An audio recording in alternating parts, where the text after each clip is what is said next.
Bonjour, bonjour, comment allez-vous?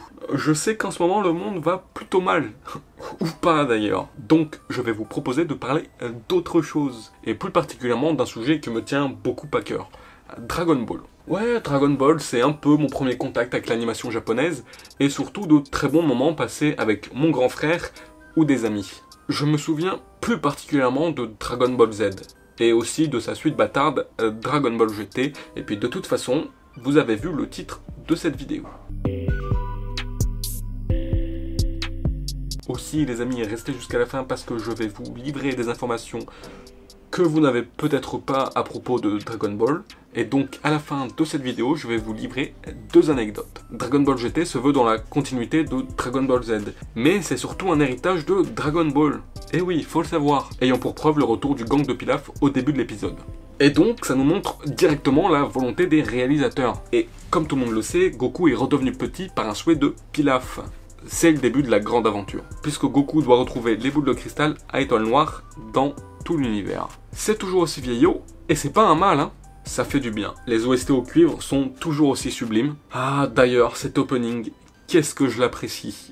Mais je connais que le début. Au premier abord, ça ressemble à du Dragon Ball. Dans la forme en tout cas, parce que dans le fond, c'est pas tout à fait ça, et on va le voir dans la suite de cette vidéo. Dans le premier épisode, il ne nous sert que d'introduction au personnage. Un quart de l'épisode va se concentrer sur l'introduction à la future aventure, le point de départ. Et tout le reste de cet épisode est une présentation de Pan et de Goku. Lors d'un braquage suivi d'une prise d'otage, Pan et Goku interviennent pour arrêter cet événement. D'ailleurs, Goku, lui, était dans un restaurant à ce moment-là. Il n'est sorti que à cause de l'effondrement de ce dernier. Quant à Pan, elle, c'est une chaudasse. Non, je déconne. Elle était en plein date. Et d'ailleurs, à l'issue de l'arrestation des grands méchants, le date, il est parti en courant, intimidé par la force de cette dernière. L'épisode s'arrête à peu près ici. D'ailleurs, dans Dragon Ball GT, je m'en souvenais plus, mais Goku a quitté son foyer pendant près de 10 ans. 10 putains d'années, les gars. D'où la rencontre avec Pan, parce qu'elle se souvenait plus de lui.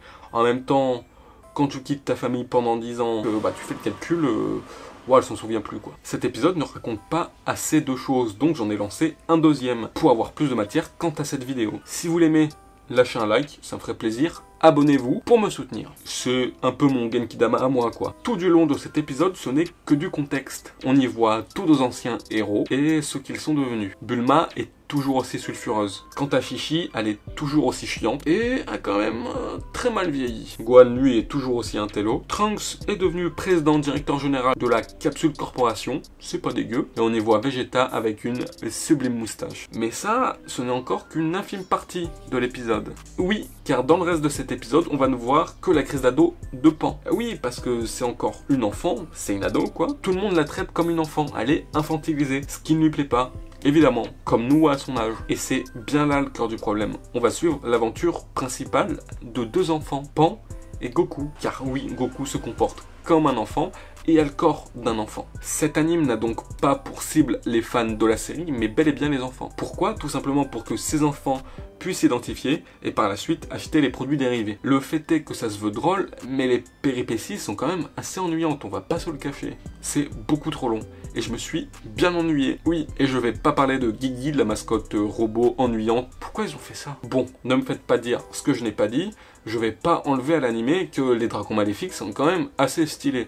Surtout Nova et Omega Shenron. Il y a des scènes cultes et des combats qu'on ne peut pas oublier. Le retour de Cell et Freezer dans les enfers, la transformation en Super Saiyajin 4, Baby Vegeta, etc. Mais on en attendait plus que ça quand même. C'est la suite d'une œuvre culte. Bien que n'étant pas canon, on voulait la suite. Et pour la plupart, on a été déçus. Dans la forme, c'est du Dragon Ball Z. Et dans le fond, du Dragon Ball. Vous voyez le problème? En fait, Dragon Ball GT, il a un peu le cul entre deux chaises. Vous voyez un cul? Vous le mettez entre deux chaises, et c'est Dragon Ball GT. Les combats ne sont pas aussi dantesques que Dragon Ball Z, pas aussi puissants, je ne sais pas. Dans la forme, ils sont plutôt cool, mais ça pêche. Pourquoi? Parce qu'en fait, il nous manque le fond. Tu vois ce sentiment quand Goku se transforme en Super Saiyajin? Tu vois Gohan SSJ2? Ouais, tu sais ce qui manque dans Dragon Ball GT? Ce frisson, ce sentiment qu'on a ressenti devant cette transformation. devant ces moments épiques. Il nous manque peut-être un enjeu charismatique, je ne pense pas, parce que les dragons maléfiques, c'est quand même une bonne idée. Tu vois, d'utiliser le fait que les boules de cristal ont été surutilisées, c'est une bonne idée. Mais il nous manque du fond, de l'enjeu. La plupart de l'anime, c'est que des péripéties ennuyantes. Et finalement, dans le jeu, il ne nous en donne même pas l'illusion. Dans le fond, ce qu'il ne faut pas oublier, c'est que ça reste un animé pour enfants, essayant de calquer Dragon Ball pour attirer les enfants. Et ça marche, surtout pour les jeux de combat, mais là n'est pas le sujet. Car dans le fond, ça reste un animé pour enfants, et ça, faut pas l'oublier. Il se veut héritier de Dragon Ball, mais dans un contexte DBZesque. Ça marche pas. D'autant plus qu'il n'est pas aussi drôle et pas aussi provoquant que Dragon Ball à son époque. Encore une fois, à cause du contexte. Après, il a quand même des qualités. L'animation est pas dégueu, ça fait bien le taf. Et c'est beau. On retrouve les décors faits main représentatifs de Dragon Ball et de l'époque. Ça n'a pas mal vieilli, au contraire. Les OST au cuivre sont vraiment géniales, ça nous donne des frissons et ça colle aux scènes. Globalement, dans la forme, c'est plutôt bon, ça reste du Dragon Ball. Personnellement, j'en ai de bons souvenirs, mais ça reste de la nostalgie. Les épisodes sont beaucoup trop longs, le rythme est décousu. Bien qu'il y ait quelques scènes cultes, quand même, on va pas lui enlever ça.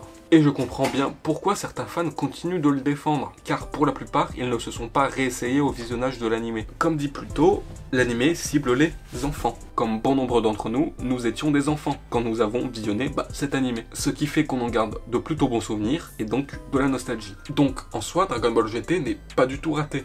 En soi, il reste un plutôt bon animé pour enfants. Il atteint parfaitement son rôle et, en prime, il nous donne quelques scènes cultes et des moments de frisson. Le problème étant que, pour les autres, on peut pas se contenter de ça. L'animé est bourré de fillers sans saveur et dénature non pas l'essence de Dragon Ball, car il le respecte plutôt bien, mais plutôt tout ce qui a été fait avant Dragon Ball GT. Je comprends donc bien pourquoi certains fans ne l'apprécient pas. Mais dans mon cœur de fan et d'enfant, il aura toujours une place favorisée.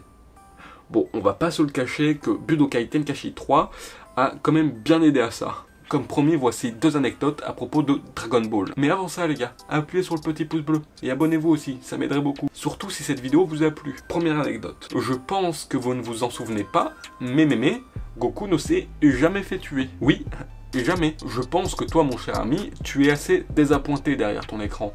Mais c'est bel et bien le cas, Goku ne s'est jamais fait tuer. La première fois, il s'est sacrifié pour sauver Piccolo et Gohan de Raditz. La seconde fois, il s'est sacrifié pour téléporter Cell et donc ne pas tuer ses amis. Bon, il a tué Kaio, mais il était déjà dans le monde des morts, donc ça va. Et seconde anecdote, il n'y a qu'un seul personnage qui n'est jamais mort de tout Dragon Ball et Dragon Ball Z. Vous devinez qui c'est? C'est pas Goten. C'est pas non plus Gohan. C'est Trunks peut-être. Non plus. C'est Hercule, Monsieur Satan. Et oui. Et la première fois, il s'est frité contre Cell, mais ne s'est pas fait tuer.